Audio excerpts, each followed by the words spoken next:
নিজের দুঃখের কথাও কাউকে বললেন না, সুখের কথাও কাউকে বললেন না।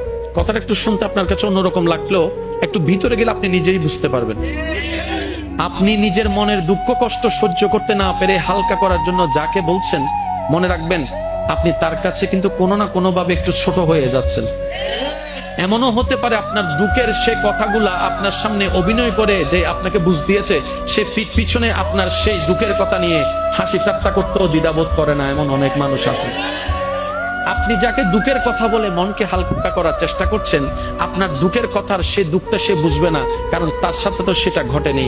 সেজন্য আপনাকে 3 মাস 4 মাস 3 বছর পরও হয়তো আঙ্গুল তুলে দেখাই দিতে পারে, সেই কথাটার কথা দিয়ে খোঁটা দিতে পারে। কথা বলেন ঠিক না?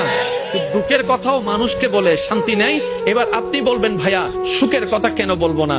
আমি বলি কি ভাই, দুঃখের কথা শোনালে যেরকম মানুষ দাম দেয় না, সুখের কথা শোনালে মানুষ বদনজর লাগাইয়া সেটাও নষ্ট করে।